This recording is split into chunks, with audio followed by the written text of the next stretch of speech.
Ode to a Nightingale by John Keats. My heart aches, and a drowsy numbness pains my sense, as though of hemlock I had drunk, or emptied some dull opiate to the drains. 1 minute passed, and Lethe-wards had sunk. 'Tis not through envy of thy happy lot, but being too happy in thine happiness, that thou, light-winged Dryad of the trees, in some melodious plot of beechen green and shadows numberless, singest of summer in full-throated ease. All for a draught of vintage that had been cooled a long age in the deep delved earth, tasting of Flora and the country green. Dance in Provençal song and sunburnt mirth.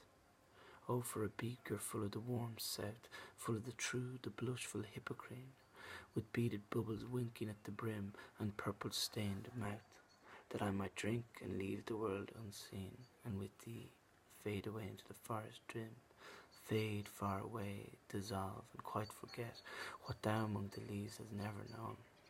The weariness, the fever, and the fret, here where men sit and hear each other groan, where palsy shakes a few sad last grey hairs, where youth grows pale and spectre thin and dies, where but to think is to be full of sorrow and leaden-eyed despairs, where beauty cannot keep her lustrous eyes, or new love pine at them beyond tomorrow.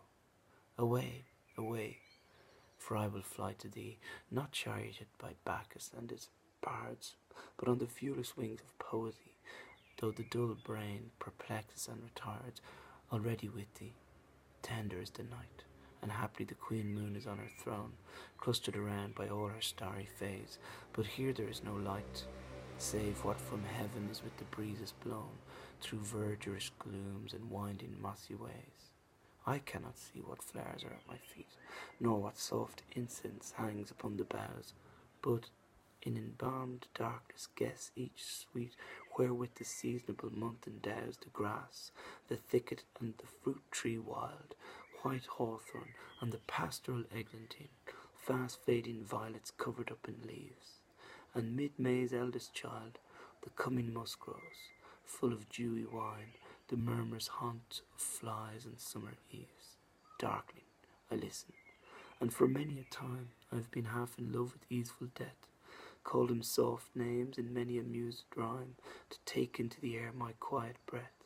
Now, more than ever seems it rich to die, to seize upon the midnight with no pain, while thou art pouring forth thy soul abroad in such an ecstasy. Still wouldst thou sing, and I have ears in vain, to thy high requiem become a sod. Thou wast not born for death, immortal bird.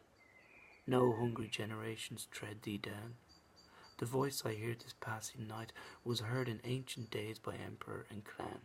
Perhaps the self-same song that found a path through the sad heart of Ruth, when sick for home she stood in tears amid the alien corn, the same that oft times hath charmed magic casements, opening on the foam of perilous seas in fairylands forlorn. Forlorn, the very word is like a bell to toll me back from thee to my soul's self. Adieu, the fancy cannot cheat so well as she is famed to do, deceiving elf. Adieu, adieu, thy plaintive anthem fades past the near meadows, over the still stream, up the hillside, and now 'tis buried deep in the next valley glades.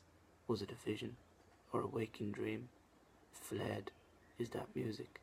Do I wake or sleep?